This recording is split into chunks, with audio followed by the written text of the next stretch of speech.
So who are you? I'm Corey Hynes. I'm the technical lead for TechEd Hands-On Labs. Hands-on labs.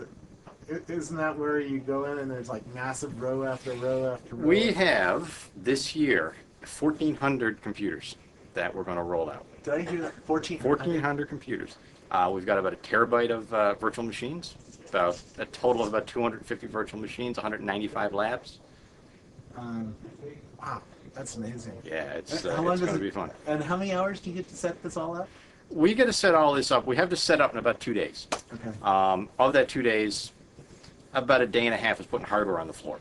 Wow. So we need to pre-stage a lot of things. We need to have technologies to roll out in virtual machine images. We need to let people find labs. Hold on a second. Yeah, let's get that. My neighbors are getting loud. There's a party down the hall. Yeah, they're drinking beer. Are they? Yeah. Damn, what are we doing? What are we doing down here, man? I know. Let's go drink some beer. Yeah, really. So we've got. That's because our boss is back. So.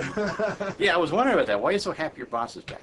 Yeah, he's a good boss, you know. So we ran into some issues last year. We had 11,000 people coming through this show, and they wanted to find labs. They wanted to be able to do labs, and we needed to build some kind of interface for all this, so we could A, deploy everything more effectively. B, people could find things more effectively, and they could start virtual machines. We had virtual machines last year that took 12 minutes to start up. Yeah.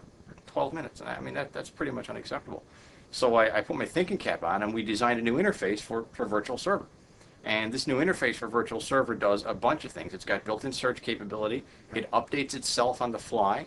No, And we just interviewed this virtual server team and got the demo of the latest stuff. So. Oh yeah. Pretty cool stuff. Yep, sure is. It updates itself on the fly, and we can actually start 6 virtual machines in about 30 seconds. Oh really? Yep. Wow. So that's a huge improvement over. That's a huge improvement over last year. Are you gonna bring this to the PDC too? If they want to pay me. Let's go down. Steve Cellini's like. Let's go walk. Let's go walk down and hey, see. Steve, you need to pay him some money. So you're not a vendor, right? I'm a vendor. Yeah. You are a vendor. I'm a vendor. Oh wow. Okay. Yeah, I'm a vendor. Hindsight Incorporated. All right. That's a pitch there. There's a marketing pitch. Hey. Cool. And so we're to roll. So what's this thing that you're showing me? This is the interface right here. This is the Launchpad interface. So when someone sits down for the first time, and I'll take you through it real quick, give you an idea. When someone sits down for the first time, they're going to be able to do searching for the labs they want to do. They're going to be able to find any one of these 195 labs based on keywords, based on code, based on products, how long it takes, even what the rating is. We've got it. I like to call this Outlook meets Media Player. Okay. Because we've even got little star ratings on how labs actually do. So I'm going to go ahead and start a lab here. Go ahead. And you can get an idea for what it looks like. So we've got a lab finder. Okay. Where we're going to be actually able to search things. And I'm actually going to go ahead and do a search for a lab on ISO-server, which is one I've got in here right now. And you can see over right here, we've got an ISO-server lab. Yeah. We've got some ratings on it, the star ratings. Cool. We have down on the Now, bottom. where do the ratings come from? The ratings are dynamic. Okay. We actually generate those based on. So if I sit through a lab and I really hate it, I can give it a 1. You can give it a 1, and the rating will go down. Or if you really liked it, the rating is going to go up. So anyone who comes in, they know not only what the product groups think their lab should be, but what other people think they should be. Okay. So we got the description, we got the comments. This is running on a laptop. Yep. So it's going to be a little bit slower. Oh, no problem. And we're going to go ahead and start this lab. So we got a Start Lab button down here. All right. And one of our real cool features is we can actually do learning assessments. Okay. So we can do quizzes before someone does a lab and after they do the lab to see if they learned anything. Okay. And then pass that feedback back to the product teams. I'm going to skip the assessment because I want to get to the good stuff. And we're going to actually start the virtual machines. Okay. So 1001, away they go. 1002, 1003. I think this takes about, on the laptop, it takes about 40 seconds in total. Okay.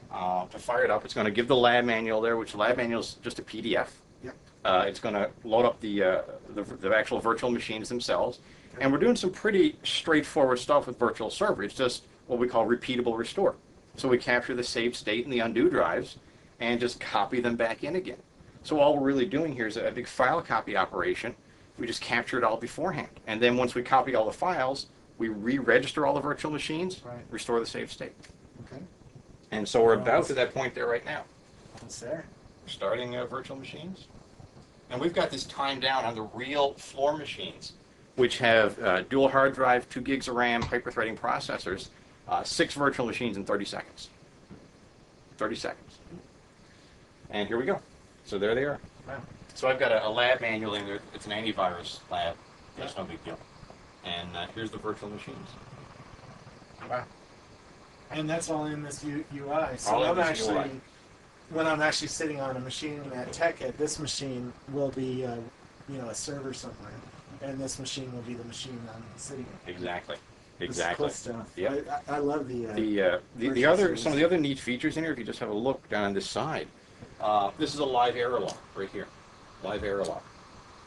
So we can actually click on it and see what if there's a problem that's fully dynamic, comes right out of a database on the server. We can also integrate with ComNet, which is the registration system, so someone can, before the show, decide the labs they want to do and look at it right here when they sit down. And we can then track all of that and see who's doing what. Now, to roll it out is actually kind of cool as Now, well. what happens if I get halfway through a lab and I have to leave for class? Does it save my state or anything like that? Version 2. Oh, okay. Version 2. This version I always doesn't. ask for features that nobody's shipped yet. Well, believe it or not, we're working on an HTML version of this that supports that. That feature. So you can take it home Yeah. actually and work it out at home? Or? I don't know that we could take it home, Okay. but you'd be able to pause it, go to your session, come back and resume the lab. Or do the lab in the session All right. instead of paying But attention. for this year, you have to complete it all. For this year, you got to sit down and do it, and All right, we'll have proctors there to help you and all that kind of stuff. But that's how she works. Hey, no problem. To deploy all of this, it's a combination of group policy, Active Directory, and MOM. Okay. So what we do is we take all these 1,400 machines, we take an image of them with sysprep, push it out with Ghost, and once it's all pushed out, it boots and logs on to group policy. Group policy installs this software, installs the Ghost multicast client. So if there's a new lab, I might get in trouble for saying this, if there's a new lab, we can actually push it down to all 1,400 machines in about 15, 20 minutes while people are working on them. Whoa, And the Launchpad will pick up the new lab as soon as the next person sits down. that's really cool. Yeah, it's great. I mean, it has great implications for universities, for people doing training, for all these kinds of different things. Yeah. How did you get into virtual server? Because that's a new product, isn't it? It's a new product. I started on Virtual PC a number of years ago, and my current philosophy is that Virtual PC is for Windows. You can't break code against Virtual PC. There's no API that you can use. With Virtual Server, there's an ActiveX control, and you can write code against the ActiveX control. You've got to get past threading issues in the COM interop, but that's and the real good programmers know how to do that. So Yeah. it's not a big deal. Yeah. But we So work- you actually programmed this UI. This UI is all yours, and you're actually running the ActiveX control in your. That's right. Now I've I've got to give credit where credit's due. The code for this thing, I designed the UI, I designed the functionality. Brad told me, who's a real little nut job Australian guy. He wrote all the code for it, and he's been working on that for about 2 months straight now, actually 3 months straight. And he's got another month left to go, Brad. Get it done. Get it done, man. A month of 80-hour weeks, right? Yeah. 90-hour weeks. Get it done. You treat your coders the same way we do. Slide pizza under the door. Slide pizza under the door. Whatever he needs, man. Whatever he needs to get. Nah, he's a pretty reasonable And it's all guy. done in .NET, All done in .NET. C#. Yep, or all VB. done in C#. I'm personally, like VB a little better myself, but yeah. So do I. I'm a VB guy. There you go. Well, cool. This is really neat stuff, and you'll be hanging out at TechEd. I'll be down at so TechEd. I'll be in the people hands-on can get- labs. I'll be doing this session on Windows Update Services, so you can check that out. And we'll also be doing some labs on Windows Update Services. Okay. And we're going to have every product under the planet down there in labs. We've got everything from Yukon to WidBee to Windows, the web services extensions 3.0, I believe they're going to bring in there. And just about everything you can name. We've got 35 tablet PCs, hopefully 35 tablet PCs. Every machine, like I said, 2 gigs of RAM, two hard drives, so it's going to be an awesome show. We've got 75 proctors on staff to help anyone that comes in to do a lab, and that's really about it. And there's just a ton of stuff going on. It's going to be real fun. Awesome.